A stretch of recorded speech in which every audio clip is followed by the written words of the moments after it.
All right, welcome back, seekers of truth. It's not just an honor, it's also a very easy task to introduce Professor Richard Bernstein, who is the Vera List Professor of Philosophy at the New School for Social Research. It's easy because one simply says that he is, without doubt, one of the most important and distinguished philosophers of our time. But I will say a few more words.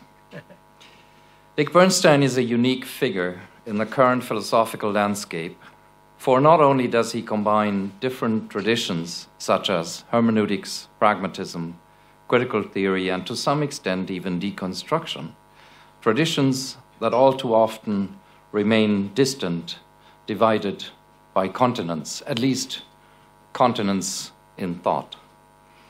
He also developed this original and powerful way of thinking in a classical philosophical mode, namely by way of dialogue, with a number of friends like Jürgen Habermas, Dick Rorty, Hannah Arendt, Charles Taylor, Jacques Derrida, Hans-Georg Gadamer, and Agnes Heller, who tragically passed away this year. So Bernstein's philosophy is not just about dialogue as the main practice of human beings. His philosophy is dialogue. It is not just dialogical, it is a form of dialogue. And whoever, like myself, was fortunate enough to join this conversation never wants to leave it again. That's also why I'm so happy to have him here. Educated at the University of Chicago, at Columbia, and at Yale, where he received his PhD, he taught at Yale until he left for Haverford College, where he started a series of works that define the discipline of philosophy until today. I will only mention the most important works, such as Praxis in Action from 1971, which was a major statement of pragmatic social philosophy that charted new territory.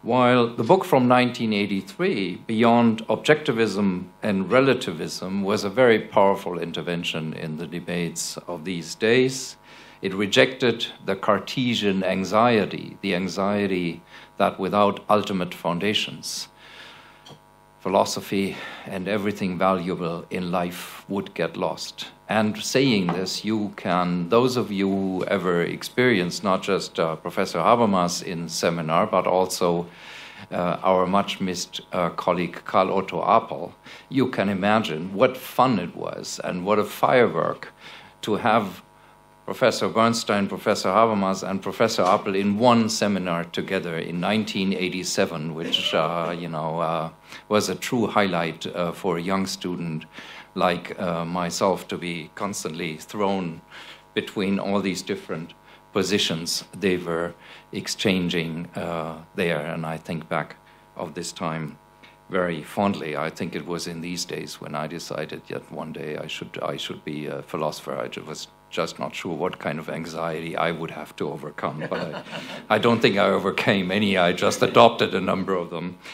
In 1989, after becoming the president of the Eastern American Philosophical Association, Dick Bernstein joined the New School, where he still teaches until today, defining the character of this very special place in our global intellectual community.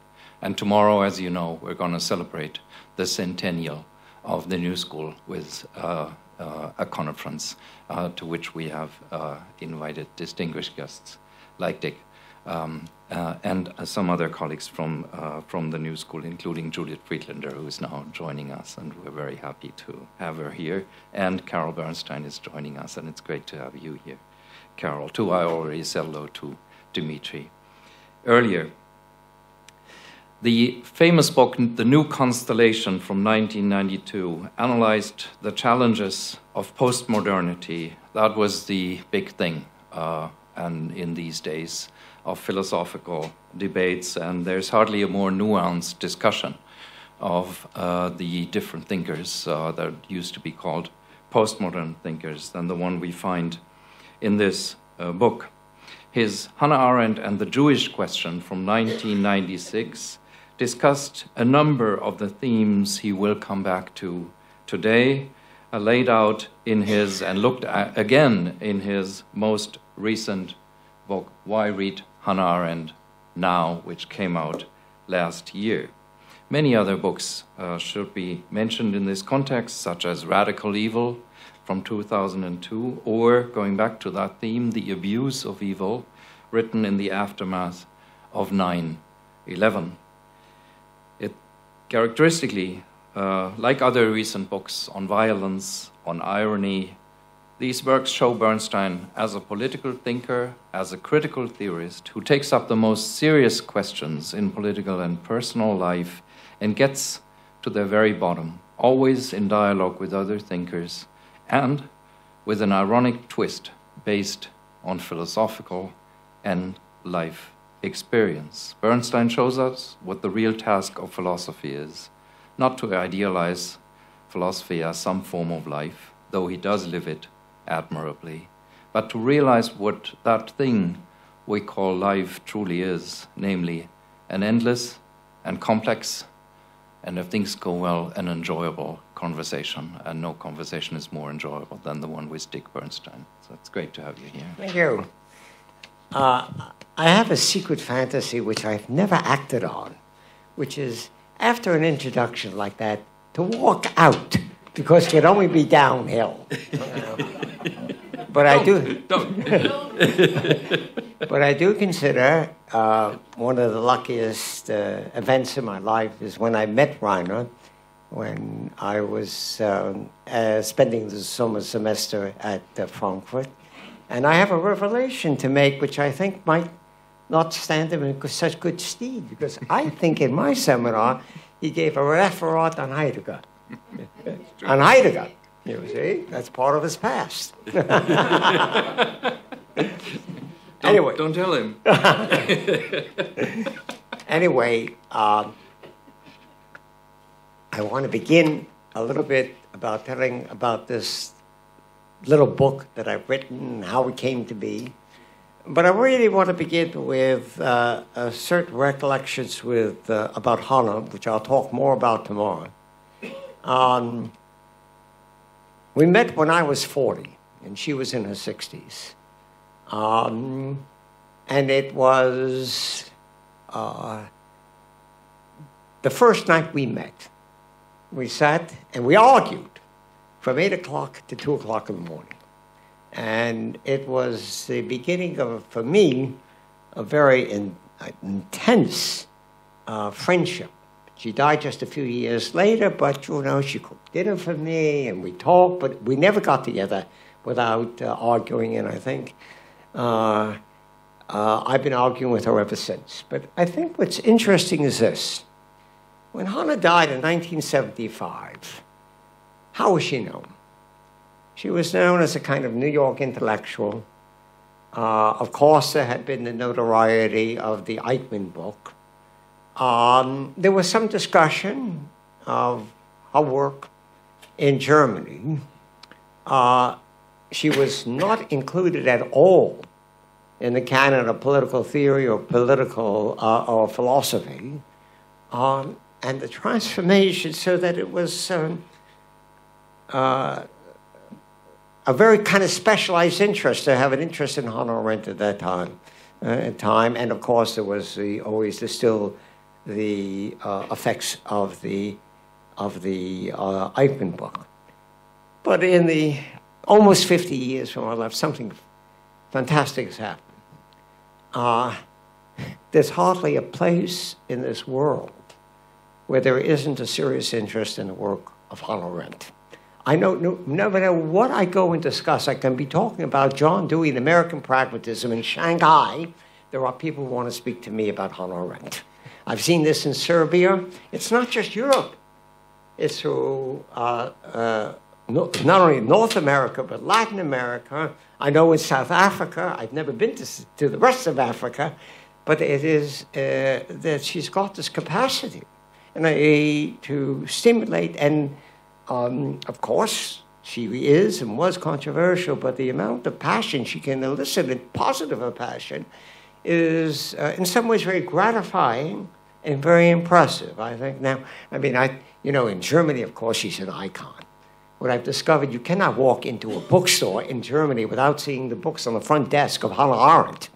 And what I really discovered in Germany, Carol and I were just in Berlin, and we were at the Brückruhen Museum, and there with the wonderful pictures, wonderful books about Picasso and clay, there surely were books of Hannah Arendt. So it's really quite certain, as you well know. There's a Strasse, there's a train, there's a stamp. It really is quite something.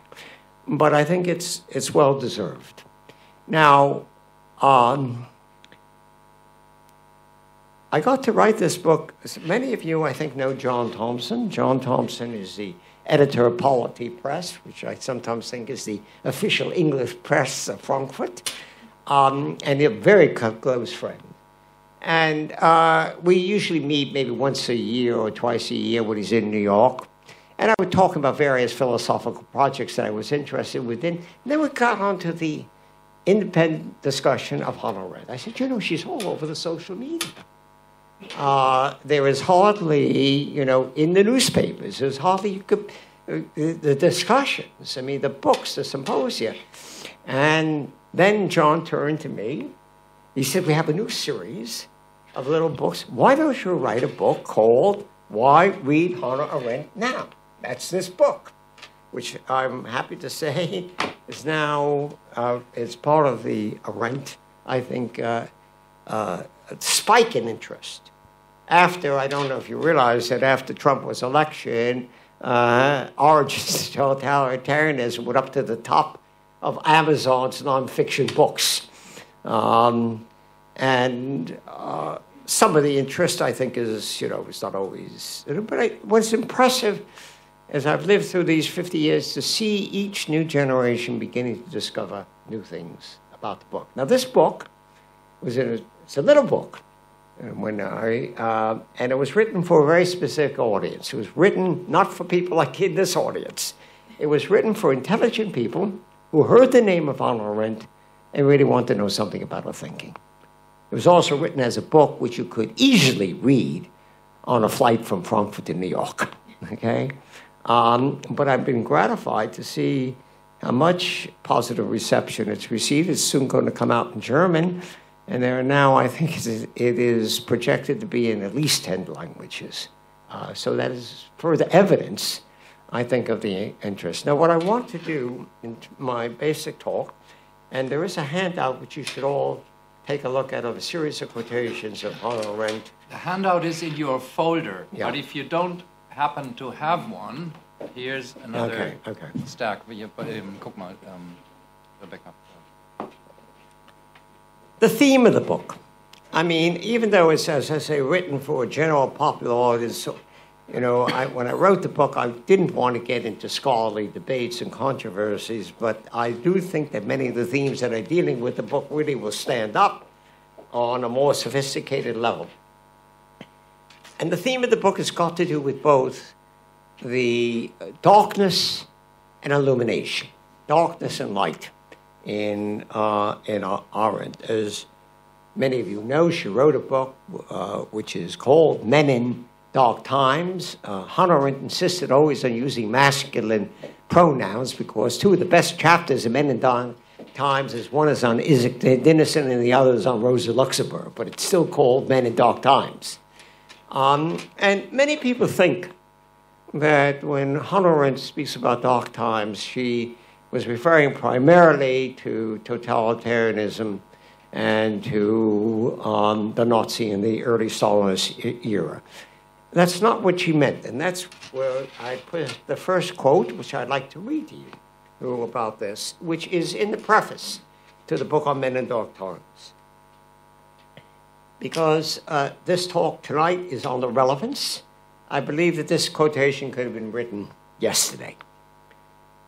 He said, if it is a function of the public realm to throw light on the affairs of men by providing a space of appearances in which they can show in deed and word, for better and for worse, who they are and what they can do, then darkness has come when light is extinguished by credibility gaps, by invisible government, by speech that does not disclose what is, but sweeps it under the carpet, and by exhortations, she wasn't thinking about Trump, but she could have been, moral and otherwise, that under the pretext of upholding all truths, degrade all truth to meaningless triviality.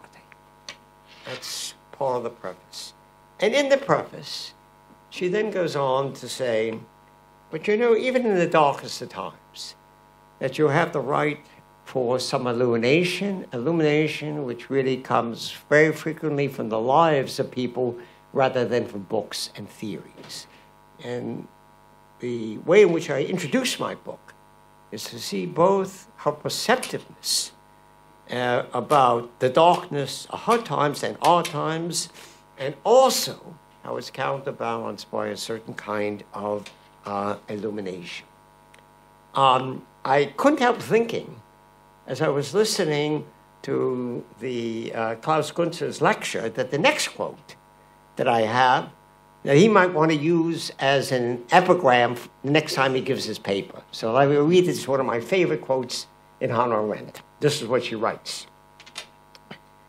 I have always believed that no matter how abstract our theories may sound, or how consistent our arguments may appear, there are incidents and stories behind them which, at least for ourselves, contain in a nutshell the full meaning of whatever we have to say.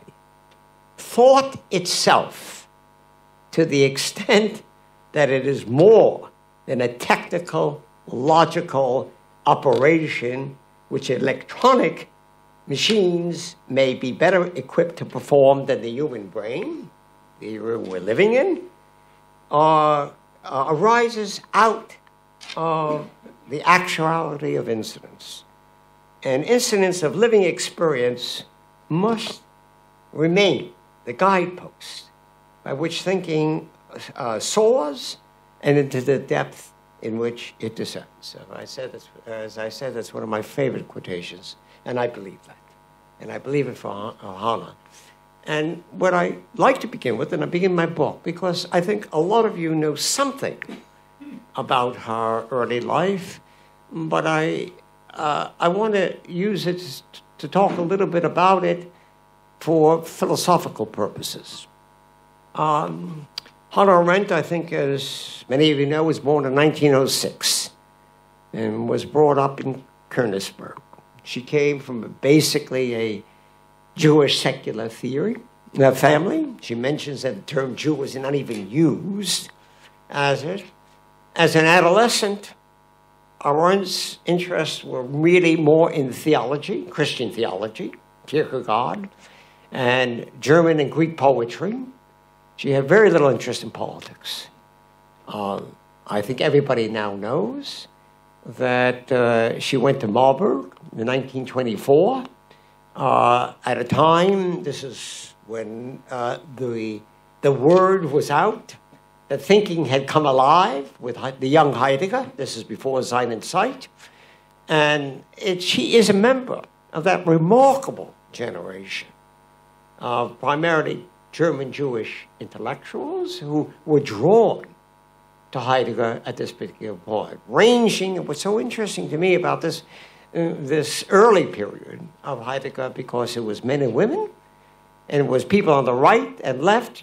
You go to, I sometimes tell whatever my personal feelings about Heidegger, that Heidegger was the greatest teacher, philosophy teacher, if you use this criterion.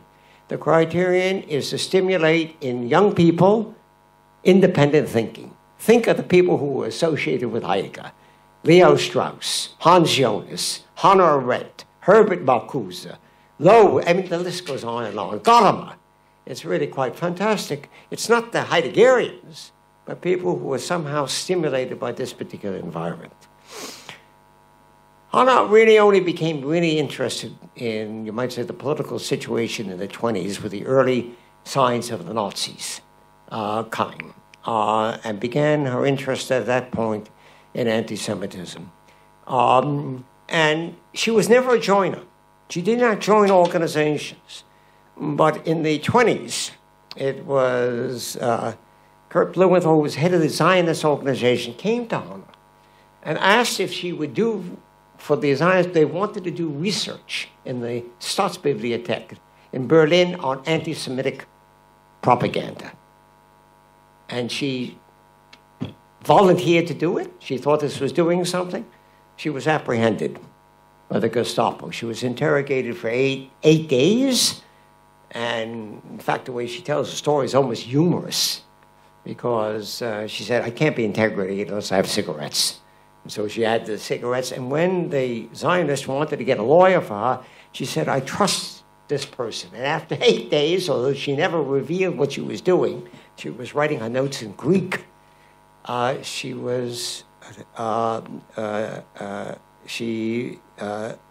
managed to get released. It's always interesting to me because we know of many similar stories of people in the same situation who were murdered in the basements of the Gestapo. It's at then that Hannah Arendt decided that she was going to leave Germany illegally. She actually led by this way through the Czech border, Geneva, and like many, many people of this generation, went to Paris, where she was joined, of course, by her very close friend, or he had been there independently, Walter Benjamin, and they drew very close together when they were in Paris. Hannah Arendt, again, frequently speaks about the goddess of Fortuna, about chance and luck. I sometimes think it's interesting to draw that Hannah's life was a matter of good luck. It turned well, in opposition to, or in contrast to Walter Benjamin, who always seemed to be experiencing bad luck, ending in his own suicide. So in Paris, when she left Germany, she wrote, this is something, many of you, I'm sure, the very famous interview that she gave with Gauss, or Günter Gauss. It's also, I think, on the internet. And there she makes the statement which she made, which is the third statement on this one. I realized then, she's in the interview, then that I expressed time and time again in a sentence.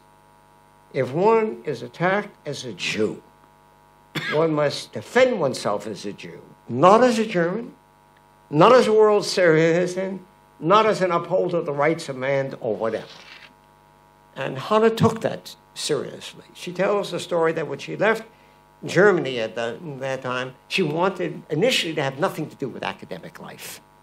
She wanted nothing because, she says, what really disturbed her were not the enemies you knew, but the bystanders, the friends who deserted one. And when she went to Paris, she did practical work. She worked she was lucky because there was many, many people in Germany there. They couldn't get working papers. They couldn't work. They had to live from hand to mouth.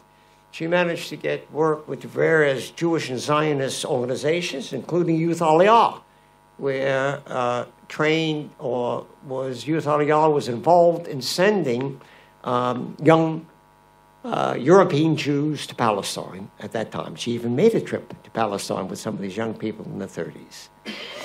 In 1940,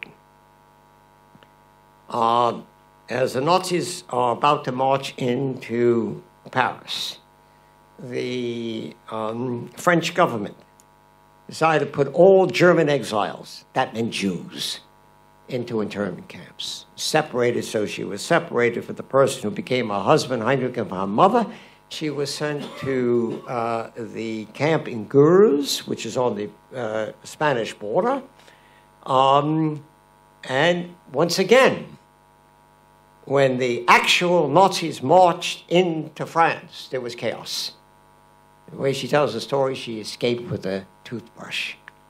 And by a series of contingent incident, she met up with her husband and ultimately with her mother. The next thing, the next real problem is how to get out of France at that particular time. And so her fortuna continued. I think a number of you probably know about Vera Fry, the young American diplomat who got illegal visas, because the problem was you had to get a visa, you had to get papers to get out of France, across Spain to Portugal. And Hannah Arendt, again, was extraordinarily lucky. She and at the time it was her second husband, Heinrich Blucher, managed to get the visas. They took that same route that Walter Benjamin, only they succeeded to it. In fact, maybe some of you know this, that it was Hannah Arendt who brought Benjamin's thesis on the philosophy of history to the United States. It's another story which I won't get into because she was furious with Adorno for not publishing them immediately. It took a long time for them to get published. Now, okay, so Hannah Arendt arrives in New York in 1941. And in her 30s, she had never been, up until then, in an English-speaking country. And she set out to master English, which also, I could tell all kinds of stories about Hannah, which is also rather interesting about this. And very shortly after, she starts writing mainly for parochial Jewish magazines and for I don't know if any of you know, at that time there was in New York City a publication in German called the Aufbau, which I think was really directed mainly to German Jews living in New York. She had a regular column. Before the United States entered the Second World War, her first article is calling for an international Jewish army to fight Hitler. This is before it goes into war. And she starts writing. Now, Hannah Arendt was stateless for 18 years and a refugee. And in this period, now it's so interesting because these writings are being rediscovered. She wrote with extraordinary sensitivity about the issue of mass refugees. There is a statement in the Origins, which, again, in terms of relevance, and speaking, she couldn't possibly have known it, what would happen today. But the statement, I'm paraphrasing it, every major political event since the First World War has created masses of refugees. And she is one of the first political thinkers, not only to see that this is the problem, going to be the problem of the modern period. In the article, We Refugees, where she describes you might say almost phenomenologically, what it was like to be a refugee from Germany, and you could see her wit already. I think I have that quotation. Yes. Number 4. This is from We Refugees. Apparently, nobody wants to know that contemporary history has created a new kind of human beings, the kind that are put into concentration camps by their enemies and internment camps by their friends. That's from that article. But Arendt was not just interested in personal experience. She was interested in the issues that it rose. And in one of the most remarkable chapters in The Origins of Totalitarianism, on the decline of the nation state and the perplexity of human rights, she writes with enormous, might say, insight about the problem of the person who's stateless, who has no government, who has no one, it's not something to be protected, but no community to which one can belong. She says, and this is the quotation from number 5, that the calamity of the rightless is not that they are deprived of life, liberty, and the pursuit of happiness, or equality before the law and freedom of opinion, formulas which are designed to solve problems within given communities. But they are no longer belong to any community whatsoever. Their plight is not that they are not equal before the law, but that no law exists for them, and that they are oppressed, but that nobody wants, not that they are oppressed, but nobody wants to oppress them, that only in the last stage, she says, of a lengthy process is their right to life threatened. I think that sometimes one reasons when we think of the millions and millions of people, not the fortunate ones who manage to get to countries, but are in the millions of people who are in refugees camps that where it is their only home, that it will never escape from it, then it seems to me there is a kind of trenchance in what Hannah Arendt writes. And in the origins, in the section on the logic of totalitarianism, which I still think is one of the best analytic models, she speaks about 3 phases of total domination. The first stage is the killing of the juridical rights. The killing of the juridical rights is when, in this case, the Jews are denied. She's thinking of the Nuremberg laws. You're denied the right. You cannot go here. You cannot go there. You cannot see a non-Jewish doctor. You can't have the servant. And as she points out, in the concentration camps, there are no rights. The second stage of this analytical model is the killing of the moral person. She says this occurs when martyrdom no longer becomes impossible, when even committing suicide means that your entire family, your village, are going to be annihilated. Or the example she gives, the Greek mother, who's asked which of her 3 children she wants to be murdered for it. It's the third stage that I think is the most distinctive and the most interesting, and then I think it's important in terms of her own political philosophy. The third stage that she sees in this, what I call this analytical model, is the killing of the capacity of individual and spontaneity. About this. That in the origins is what she calls the systematic attempt to make human beings into something which is not human, in which you have no longer any kind of spontaneity.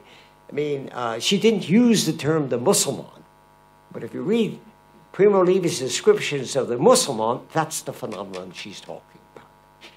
A person who is no longer quite human, who loses any kind of capacity. And this is what she says. She says, I don't know what radical evil is, but it has something to do with this kind of superfluous, making human beings into that. And how Arendt sees, and it's, again, a warning to us, that the line between putting millions of people in refugee camps, think of what's happening with the Rwanda, where nobody wants them, and the right to life becomes very thin indeed. So it seems to me it's in this context, of course, that she uses the memorable phrase, which has produced a lot of literature, because it's a phrase that resonates and is difficult. What is the fundamental right? The fundamental right for her is the right to have rights, the right to belong to some type of community where your opinions and your actions can be heard.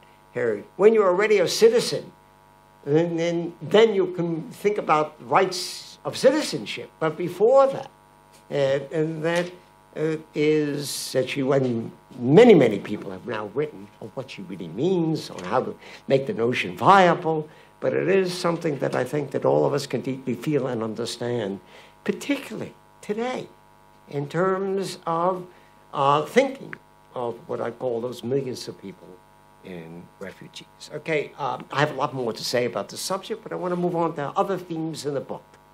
I want to speak about her on Zionism, because this is also equally interesting and equally relevant to what's going on today. Hannah Arendt identified herself, she didn't belong to Arendt, but identified herself with the Zionists because she felt that they were trying to do something unlike, which he completely had disdain for, assimilationists, those Jews who really tried to ape the society in which they never really succeeded at all.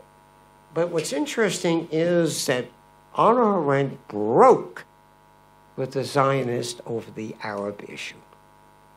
When the World Zionist Organization began speaking a language which we hear today from Netanyahu and from the rightists of a larger thing, all right up to the borders of Jordan, to be the new state, she reacted against this. She felt that in a certain way, to ignore, to eliminate the problem of the Arabs was really the disaster.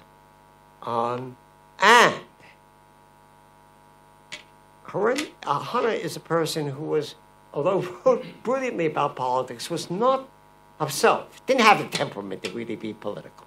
But the one time in her life she became political is when the war of independence was beginning to take the Israeli war, or Palestinian war, was taking place. Is what she was for, and there was a small group that included people like Sholem and Buber, a Jewish homeland. A Jewish homeland where there would be not a single Jewish state, but there would be Arabs and Jews working together. When Hannah Arendt uttered this, and they argued for this, and argued even during the war, she made a thing which I still think is one of the most chilling prophecies. This is what she wrote in 1948. That's, get the next, yeah. 7. Yeah, 7. And even if the Jews, she's writing this as fighting is going on with the Arabs, are to win the war, its end would find the unique possibilities of the unique achievements in Palestine destroyed. The land would come into being, the land that would come would be something quite other than the dream of world Jewry, Zionist and non-Zionist.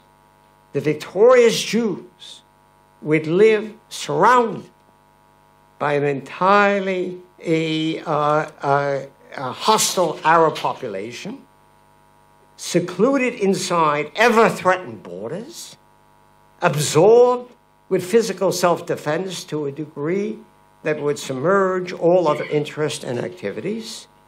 The growth of Jewish culture would cease to be the concern of the whole people. Social experiments like the kibbutzim would have to be discarded as impractical luxuries. Political thought would center around military strategy. Economic development would be determined exclusively by the needs of war. That's 1948. And when we think, I think what's happened in the state of Israel, it's sort of a chilling prediction. Arendt, at that time, it's one of the first formulations for people who are interested in our notion of the council system.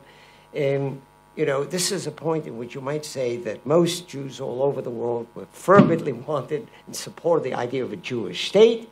She wanted a Jewish homeland in which they would be living with a kind of, with Arabs that had rights. And she ends this thing, the war is still going on, with a wonderful statement.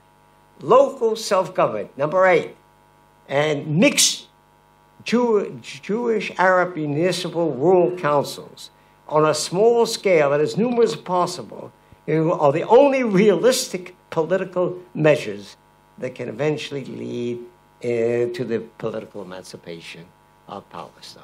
And then she ends this thing, it's not too late. But of course it was too late. She was considered, she says it's the only realistic, it's the only. One of the things which I find extremely interesting is that there are now a number of voices in Israel, including my colleague, Omri Bohm, who sort of recognizing the complete failure of the possibility of a two-state solution are now advocating something very close to what Arendt was advocating in 48. That is a single state in which there is the granting of rights to the local, significant citizen rights to the local Arab population. It may still seem utopian, but as my colleague says, if you don't have utopian ideas, nothing good is going to happen. The rest, the way, at least for his view, is disaster. Okay, I want to move on very briefly because everybody's always interested in the banality of evil. And I'd like to say just something very briefly about that. Remember that she used the term radical evil in the origins. The attitude, I mean, of course, this term has been so much abused and so thing. Here, I think, I want you to read a quote because it's an extremely interesting quote about this. Yeah, she wrote this in a lecture she gave at the New School a number of years after the book, but it really gives something of what she thought she was doing. So I read it to you. 9. Some years ago, reporting the trial in Eichmann in Jerusalem, I spoke of the banality of evil and meant no theory or doctrine, but something quite factual. The phenomenon of evil deeds committed on a gigantic scale, which could not be traced to any particularity of wickedness, pathology, or ideological conviction in the doer, whose only personal distinction was perhaps extraordinary shallowness. However monstrous the deeds, the doer was neither a monster nor demonic. And the only specific characteristic one could detect in his past, as well as in his behavior during the trial and the preceding police examination, was something entirely negative. It was not stupidity, but a curious, quite authentic inability to think. I'll say a little bit more about thinking later.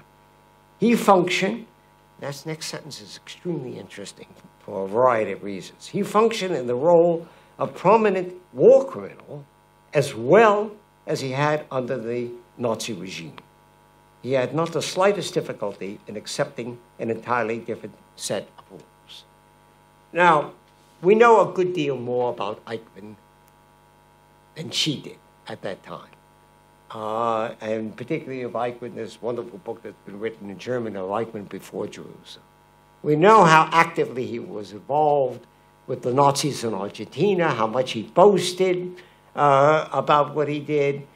There's lots of evidence, I think, that Arendt was not quite accurate in describing Arendt. That is much more, I personally think the evidence was staring her in the face. If you think of what Eichmann did when he went to Hungary, in 1944, when it was clear that the war was over, they were going to use it between March and the following fall. 400,000 Jews from Hungary were sent to Auschwitz. I mean, that's not just a bureaucrat, okay? And many, many people just focus. How accurate, how inaccurate, was she fooled, was she not fooled? I think the historical judgment is that she was not quite accurate about the person. But I think there's another level in which the banality of evil is such an interesting and important concept. Because I think that there is a deep impulse, and we get it among our politicians, to think in terms of simple binary oppositions. There are the good guys and the bad guys. Bush used the language of Indians and good guys. He's from them. And the bad guys, we know, are sadistic monsters and malicious and so forth. There's something deeply attractive about the think of American rhetoric of how it portrayed Saddam Hussein. And they were the devil incarnate.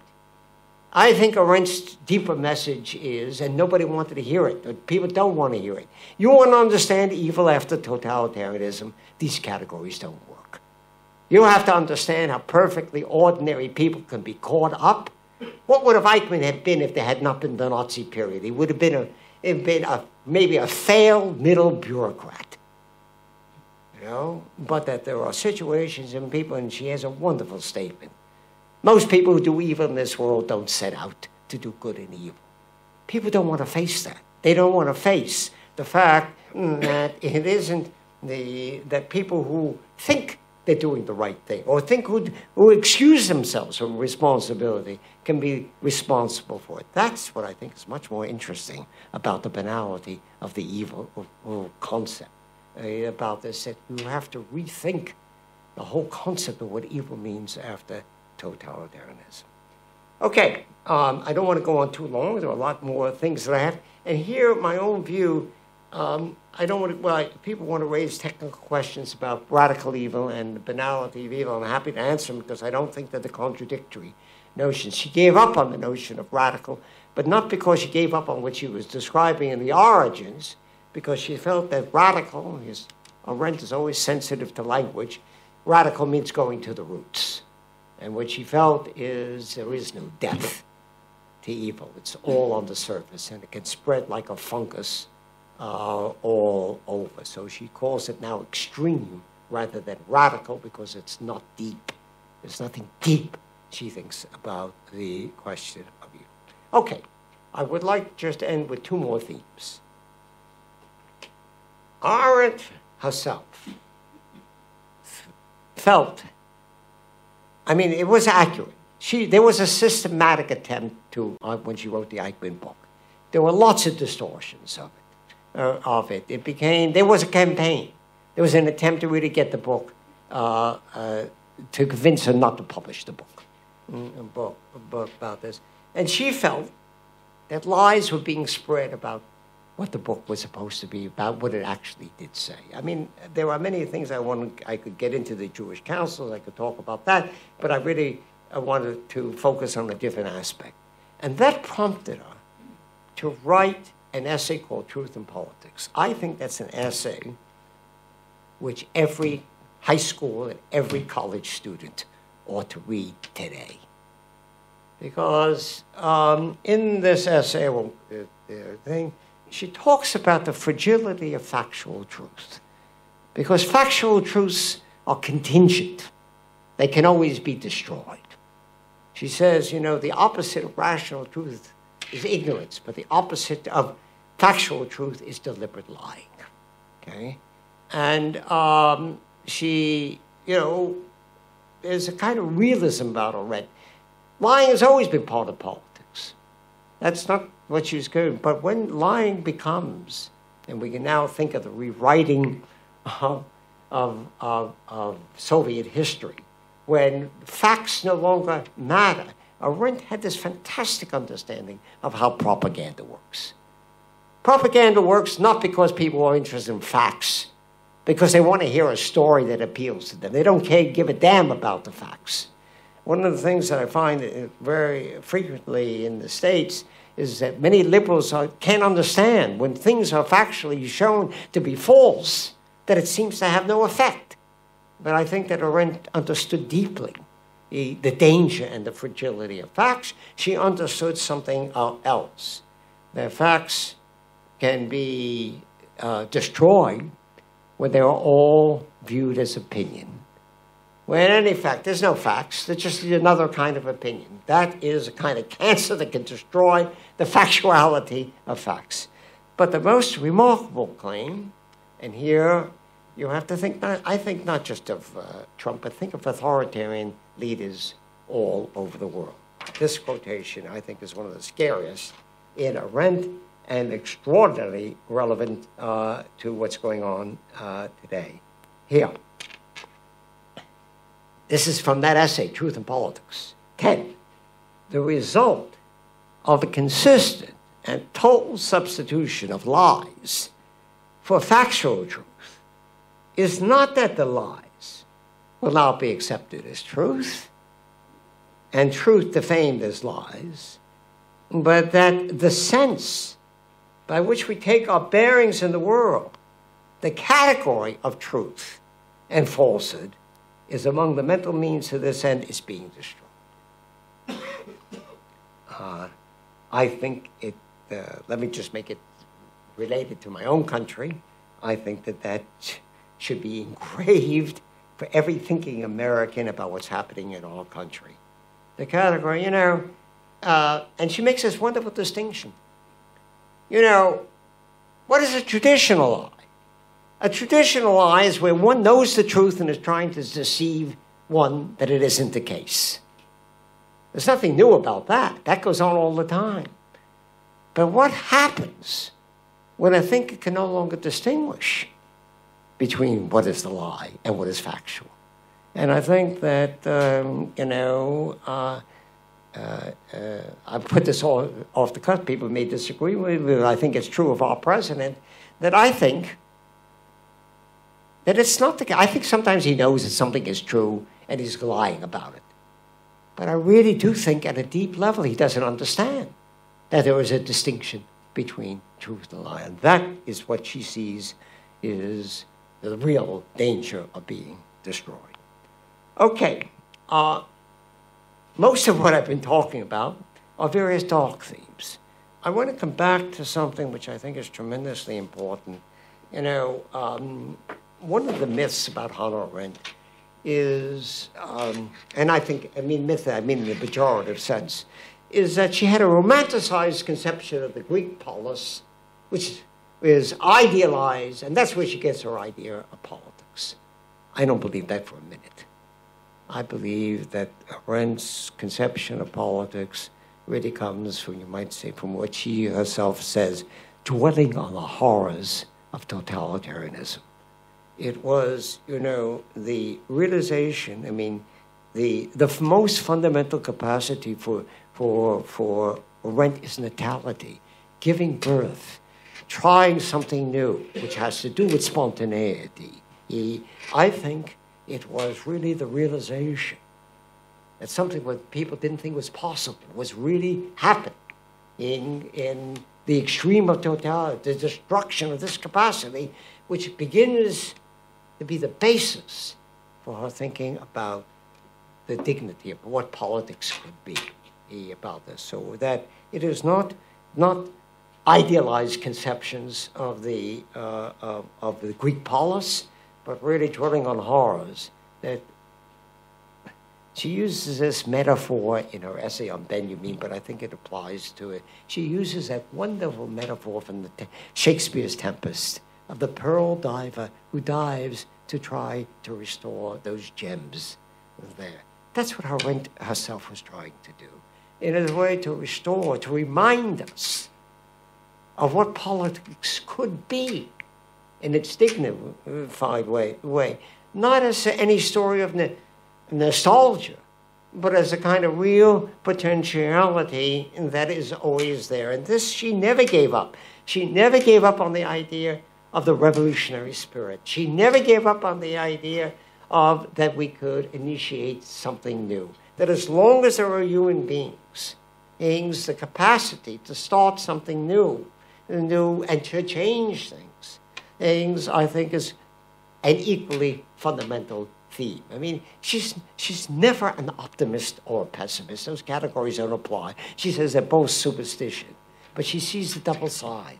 She had a deep understanding in those tendencies of modern life that are darkness, but also the possibility of this. And it's interesting that here Arendt sees this in the American Revolution, in the Paris Commune, in the original Soviets, in the Rota in Germany, in the early Soviet ways, people coming together and spontaneously creating something new. I have no doubt that if she had lived through the fall of communism, she would have seen something like an Arendtian revolution in the first stages of the solidarity movement. How people, he gives a wonderful description of one of her essay. You know, she says, the voting booth is too small. The parties are too corrupt. But if 10 of us are sitting around a table exchanging opinions, that can be the beginning of politics. And what we do know is that that's the way the solidarity movement in Poland did begin. And I always like to say when I'm teaching political philosophy, you'll forgive me, Rainer, Adam Michnik, when he was in prison in the 80s, is not reading John Rawls. He's reading Hannah Arendt. because I see in her the kind of possibility, not only in the analysis of time, but the possibility of starting something new. So I now turn to the two quotes, which I think typify, one from the human condition, that is the 11 and 12. Maybe I'll skip 12, but I want to say one last thing. Action has the closest connection with the human condition of natality, which is a major category for her. The new beginning inherent in the birth that can make itself felt in the world only because the newcomer possesses the capacity of beginning something new. Don't misunderstand this. Totalitarianism was also something new, but there is a possibility of something new that can be also an exercise of freedom. This of acting in a sense of initiative, that element of action, and this is fundamental to her conception of action, and therefore natality is inherent in all human activities, but moreover, since action, in her specific sense, is a political activity par excellence, natality, not mortality, may be the central category of political as distinguished from metaphysical thought. And the last essay, which comes from the origins of totalitarianism, where she says at number 12, beginning, initiating, the second birth, birth becomes a historical event in the supreme is the supreme capacity of man, politically is identical with his freedom. The reason why I think Arendt is, there are many, many reasons why she's so relevant and important, but I think that the thing I would like to end on is, or two things I want to end on, is Arendt on political responsibility and on thinking. I mean, what goes to the very depth of her thinking is a skepticism about any stories of historical necessity.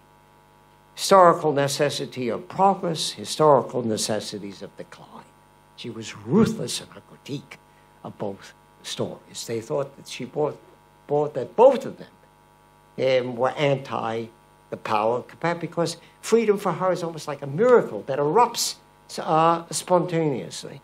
I think still teaching young people, the great danger today is it's extraordinarily tempting to give into cynicism, to give into despair, to give into the idea that the system is so corrupt that nothing can be done to opt out of it. It seems to me that Arendt is an antidote to that kind of thinking that is, because that's accepting another form of necessity. The system is rotten, it can't be changed. So it is a call, in certain ways, to assume political responsibility. I believe the deepest theme in all of Arendt is that we have to take responsibility for our political destinies. We may fail, and she knew all about failure. But if we don't, it will be worse. The last theme I want to end up is thinking. I don't rant and read. I'm not going to give a whole discourse about it. But I think that there's something, there's a tendency with any thinker, when you read, to turn to them for solutions. You can't do that with Arendt. I don't think you could do that with any significant thinker. Arendt does not believe in blueprints. She doesn't believe she wasn't. What she wanted to do is to leave us with perplexities. That's one of the most frequently used, the perplexities of the right to have rights, the perplexities that really, and she was sort of masterful in detecting them. And in one of my most beautiful essays, Thinking in Moral Considerations, where she's trying to deal with what she talks about thinking, not a thinking which is smart orders, that's not thinking, not a thinking which is professional deformation, but thinking her model is Socrates. And she says something there about Socrates, which I think is applicable to Arendt. How do you teach thinking? The only way to teach thinking is to infect others with the perplexities that you experience yourself. And that's what I think Arendt attempted to do. And it's one of the reasons, since I think those perplexities are still with us in different sorts of ways, that we have to face, which she wanted to tell us to face. Let me read the last quotation, that the last quotation, which is actually at the beginning of the Origins, but I think is applicable for us today. She said, comprehension does not mean denying the outrageous, deducing the unprecedented from precedents, or explaining phenomena by such analogies and generalizations that the impact of reality and the shock of experience are no longer felt. It means, rather, examining and bearing consciously the burden of our century. She wrote that in the 1950s. That is the message which I would like to leave all of us and leave my students. That is, that to consciously face up to the burden that the century has placed upon us, neither denying its existence, or smoke screening it, or ignoring it, or submitting meekly to its weight. Comprehension, she said, in short, means the unpremeditated, attentive facing up to and resisting of reality, whatever it may be. Thank you.